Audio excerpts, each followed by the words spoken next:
The rain came down hard that night. It was February 14th, 2000, Valentine's Day. The wind howled through the trees along Highway 18 in Shelby, North Carolina. It was cold. Sometime around 3:30 or 4 in the morning, a truck driver saw something strange. A small figure walking south along the side of the dark highway, in the middle of a storm. He thought it was odd. So did another driver who passed by a few minutes later. They both saw the same thing. A little girl. She was wearing a white t-shirt and white pants. She didn't have a coat. She was walking with a purpose. One of the drivers, Jeff Ryan, thought it was so strange that he turned his truck around. He circled back 3 times to get a better look. He wanted to see if she was okay. When he got close, the little girl looked at his truck and then ran off the road. She disappeared into the dark woods. He couldn't see her anymore. He called the police. That little girl was Asha Degree. She was 9 years old, and she was never seen again. The question that haunts everyone is simple. Why? Why did a 9-year-old girl, who was afraid of the dark, pack her book bag and walk out of her safe, warm home into a violent storm in the middle of the night? To understand how impossible this question is, you have to understand who Asha was.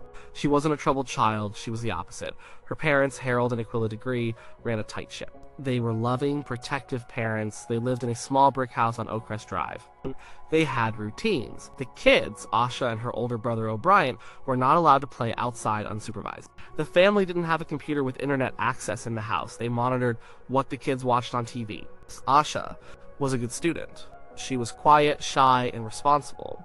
Her teachers called her a model student. Her family called her Shelby's sweetheart.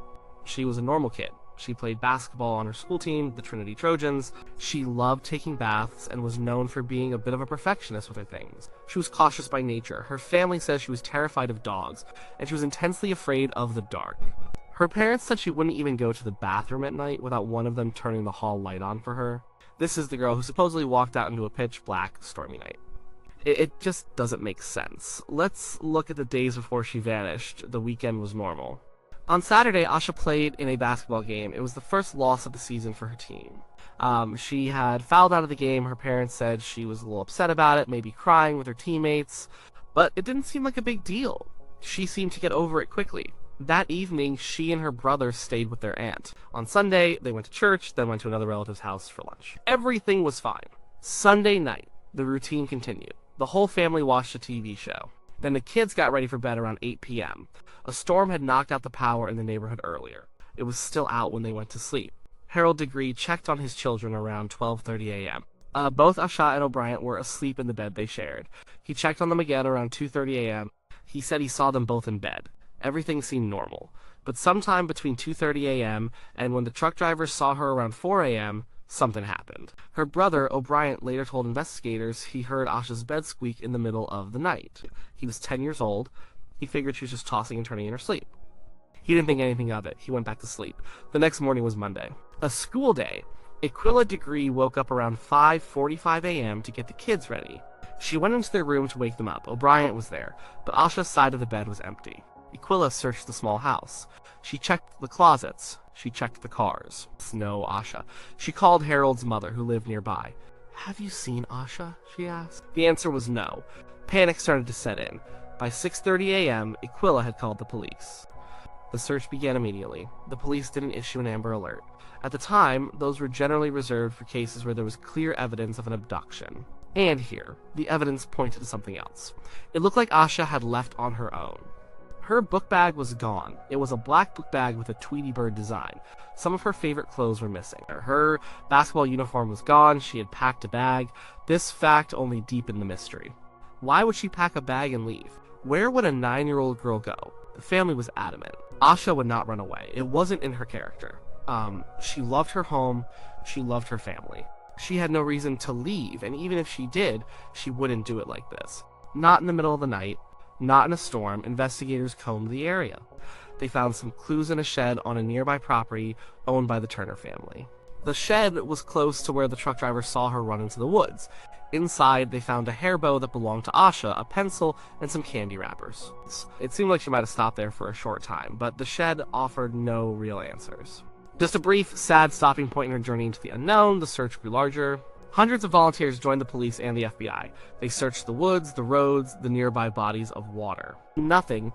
The days turned into weeks. the weeks into months, Asha Degree had simply vanished. Her face was on posters and news reports. The community rallied around the Degree family. They held vigils and prayer services, but there were no new leads. The trail went cold. For a year and a half, there was silence. The family lived in a state of suspended grief, not knowing if their daughter was alive or dead. Then, in August 2001, there was a break in the case. A man named Terry Fleming was doing construction work off Highway 18 in Burke County. It was about 26 miles north of where Asha was last seen. He was digging when he found something buried. A black plastic trash bag. He opened it and found another trash bag inside. And inside that second bag was Asha Degree's book bag. The discovery was a shock. It confirmed she had likely met with foul play. A 9-year-old girl wouldn't double wrap her own bag in plastic and bury it 26 miles from her home. Someone else had done this. The bag contained some of her personal items, but there were two things inside that added yet another layer of mystery. First, there was a copy of the Dr. Seuss book, McElligot's Pool. It had been checked out from her elementary school library. This seemed normal enough. Second, there was a t-shirt. It was a white t-shirt with a picture of the band New Kids on the Block on it. The family said this shirt did not belong to Asha. They had never seen it before. Where did it come from? Who did it belong to? And why was it in her bag? The bag's location was also a puzzle. It was found 26 miles north of Shelby, but Asha was last seen walking south. Did her direction change? Was she picked up by someone? The discovery of the bag, while a major piece of evidence, raised more questions than it answered. So we are left with a central question. Why did she walk out that door? Over the years, several theories have emerged. None of them fit perfectly. Each one has holes. The first and simplest theory is that she ran away. This is what the evidence initially suggested. She packed her own bag. She left the house on her own accord. The reason? Maybe the lost basketball game. Maybe she was more upset about fouling out than her parents realized. Maybe she felt she had disappointed them.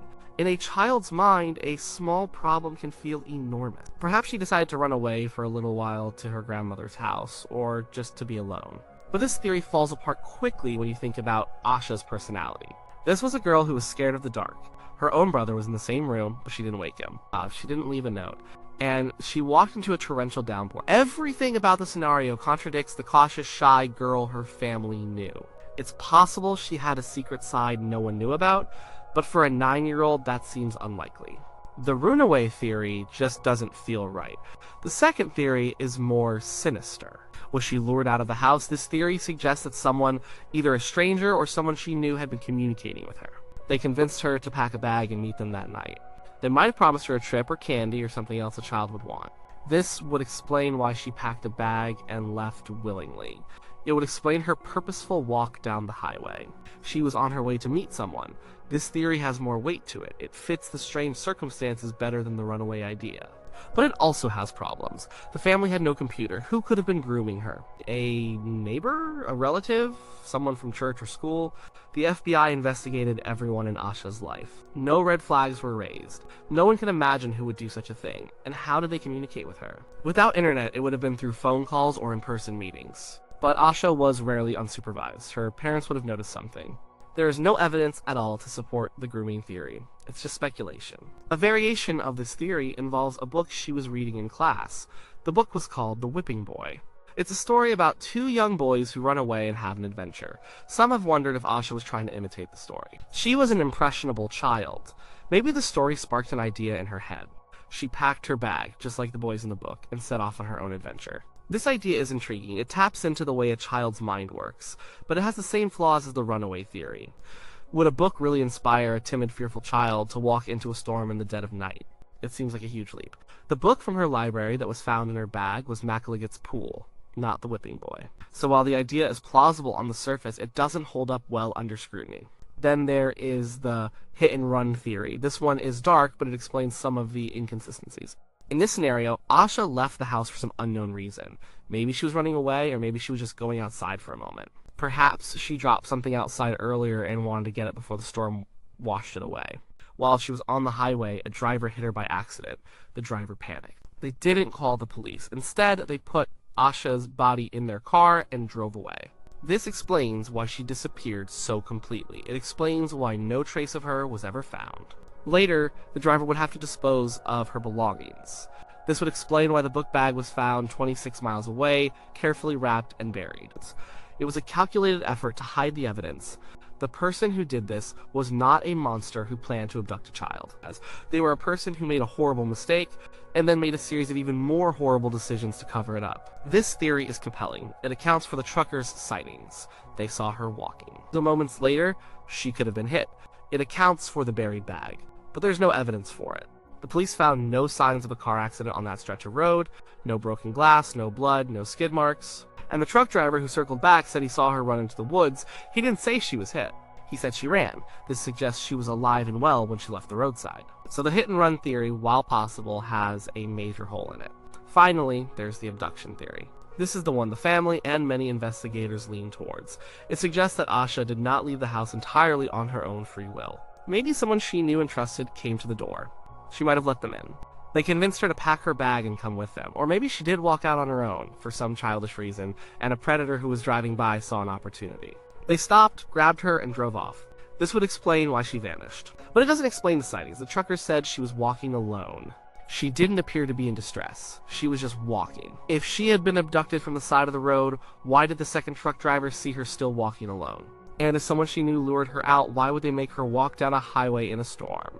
Why not just pick her up at her house? The details don't quite line up. Over 2 decades have passed. The case is still open. The FBI is still actively investigating. In 2018, they renewed their public appeal for information. They re-released photos of the book bag, the Dr. Seuss book, and the new Kids on the Block t-shirt. They are hoping that someone, somewhere will recognize that t-shirt. Maybe it belonged to their child. Maybe they gave it away. Any information could be the key. The FBI also released information that Asha may have been seen getting into a car. This was a new piece of information, not widely publicized before. The car was described as a dark green, early 1970s model Lincoln Continental Mark IV or a Ford Thunderbird. This detail adds weight to the theory that she was picked up by someone. In recent years, there have been reports of prison inmates claiming to have knowledge of the case. One inmate supposedly confessed to killing Asha and told investigators where she was buried. These leads are always taken seriously, but so far, none of them have led to a breakthrough. They often turn out to be false, a desperate attempt by a prisoner to get a deal. For the Degree family, it's a cruel emotional roller coaster. So we come back to the beginning. The image of a small girl on a dark highway. A girl who was loved. A girl who was safe. A girl who had no reason to leave. What was going through her 9-year-old mind that night? Was she running away from something, or was she running towards someone? The possibilities are a parent's worst nightmare. Did a monster gain her trust and lead her to her death? Did a fleeting childish impulse put her in the path of a predator? Did a tragic accident get covered up by a panic driver? Every theory is heartbreaking. The truth is, we don't know why Asha Degree walked into a storm. That single, inexplicable act is the heart of the mystery. It's what separates this case from so many others. There was no custody battle. There was no history of abuse. There was no sign of trouble. There was just a normal, happy family. And then, in the middle of a February night, the unthinkable happened. Her parents, Harold and Aquila, still live in the same house on Oakcrest Drive. They never moved. They never gave up hope. They keep Asha's room just the way she left it. Every year on the anniversary of her disappearance, they lead a walk. They walk from their home to the spot on Highway 18 where she was last seen. They walk to keep her memory alive. They walk to remind the world that their daughter is still missing. They walk because they still need answers. The case of Asha Degree is a cold case, but it's not a forgotten one. It's a story that stays with you. It's the story of a responsible little girl who did something completely out of character. It's the story of a loving family frozen in time, waiting for a door to open or a phone to ring. It's a reminder how quickly a life can change and how a single unanswered question can echo for decades. Why did she do it? Why did she walk out that door? The wind and the rain on Highway 18 hold the answer, and they have kept their secret for a very long time. The hope is that one day, they will finally give it up. Until then, we can only wonder about the little girl who walked into the darkness and never came back.